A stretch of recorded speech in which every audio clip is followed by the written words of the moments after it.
Hola, hoy nos vamos a meter de lleno en lo que podríamos llamar el lenguaje de los negocios. Vamos a desglosar los 18 principios de contabilidad generalmente aceptados en Chile, los famosos PCGA. Piénsenlo así, son las reglas del juego que aseguran que todos en el mundo financiero hablen el mismo idioma. A ver, imaginen que los negocios son un gran juego. Para que sea justo y sobre todo para que todos entiendan qué está pasando, necesitamos reglas claras, ¿cierto? Bueno, esos son exactamente los principios contables. Son como el manual de instrucciones que cada empresa debe seguir para que su información sea transparente y, más importante aún, confiable. Y el número mágico aquí es 18. Sí, son 18 principios, que puede que suene un montón, pero de verdad no se asusten. Hemos preparado esta guía para agruparlos de una forma súper lógica para que entenderlos sea mucho más fácil. Aquí tienen nuestra hoja de ruta para hoy. Primero, vamos a definir rapidito qué son los PCGA. Luego, nos vamos a los fundamentos, a las reglas de registro y a los criterios de presentación. Haremos una parada especial en el corazón de todo esto, la dualidad económica, y cerramos poniendo todo en perspectiva. ¿Empezamos? Muy bien, vamos al grano. Los PCGA son, básicamente, el conjunto de estas 18 normas y conceptos que son la base de la contabilidad financiera en Chile. Son el estándar que permite que los estados financieros se puedan comparar. Gracias a ellos, un inversionista puede mirar los informes de dos empresas totalmente distintas y tener la certeza de que están hablando el mismo idioma, que sus ganancias y sus deudas se midieron de la misma forma. Empecemos por la base, por los cimientos. Este primer grupo de principios son los supuestos básicos, o sea, las ideas que tenemos que aceptar como ciertas antes de siquiera pensar en registrar una sola factura. Son el piso firme sobre el que se construye todo el edificio de la contabilidad. Y estos cimientos se apoyan en 4 ideas que son clave: la entidad contable, la empresa en marcha, los bienes económicos y el periodo de tiempo. Vamos a desglosar cada una. Primero, entidad contable. Esto es súper simple pero absolutamente crucial. La empresa es una persona completamente separada de sus dueños. O sea, si el dueño se compra un auto para uso personal, ese gasto es suyo, no de la empresa. Luego, empresa en marcha. Esto significa que asumimos que el negocio tiene vida para rato, que no va a cerrar mañana. ¿Y por qué es importante esto? Porque nos permite valorar los activos, como un edificio, por su potencial a largo plazo y no por su precio de remate si tuviéramos que vender todo hoy. Seguimos con bienes económicos. En contabilidad, solo se registra aquello que se puede medir en plata. Por ejemplo, la buena reputación de una marca es valiosísima, ¿verdad? Pero como no tiene un precio exacto, no aparece en el balance. Una camioneta de reparto, en cambio, sí tiene un valor monetario, y por eso se registra. Y por último, el periodo de tiempo. Para saber cómo le va el negocio, no podemos esperar 50 años. Por eso, dividimos la vida de la empresa en capítulos: meses, trimestres o años. Y al final de cada uno de esos periodos, hacemos un corte y presentamos los informes. Ok, ya tenemos los cimientos. Ahora pasemos a las herramientas. Este siguiente grupo de principios nos dice exactamente cómo medir y cuándo registrar las operaciones del día a día de la empresa. Ahora vamos a ver las reglas sobre cómo se valoran las cosas y, muy importante, cuándo exactamente se registra una transacción.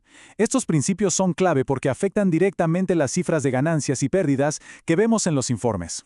El costo histórico es fundamental. Si una empresa compra un terreno por 10 millones de pesos en 2010, en los libros contables se mantiene a ese valor, aunque hoy valga 50 millones. ¿Por qué? Porque es un ancla a la realidad de la transacción original. Y el principio de moneda nos obliga a usar una sola divisa. En nuestro caso, el peso chileno. Así podemos sumar el valor de un camión con el de una licencia de software y tener una foto financiera coherente. Mucha atención aquí porque el principio de devengado es clave para entender la diferencia entre ganar dinero y tener dinero. Por ejemplo, si una empresa de software instala un sistema en diciembre y emite la factura, registra ese ingreso en diciembre, no importa si el cliente le pague en febrero. El hecho económico ocurrió en diciembre. Y el de realización va de la mano. Esa ganancia solo se anota cuando la venta ya es un hecho legalmente cerrado. La objetividad nos pide pruebas. No podemos registrar la compra de un equipo basándonos en un creo que costó tanto. Necesitamos la factura, un documento que respalde la transacción. Y el criterio prudencial, bueno, es como el lado pesimista de la contabilidad. Ante la duda, siempre se elige la opción que muestre una menor ganancia o un mayor gasto. Es una forma de ser conservadores y no inflar las cifras. Bueno, ya registramos todo correctamente. Ahora, ¿cómo se lo mostramos al mundo? Este último gran grupo de principios se asegura de que la información que presentamos en los informes sea clara, sea justa y, sobre todo, sea útil para quienes la van a leer.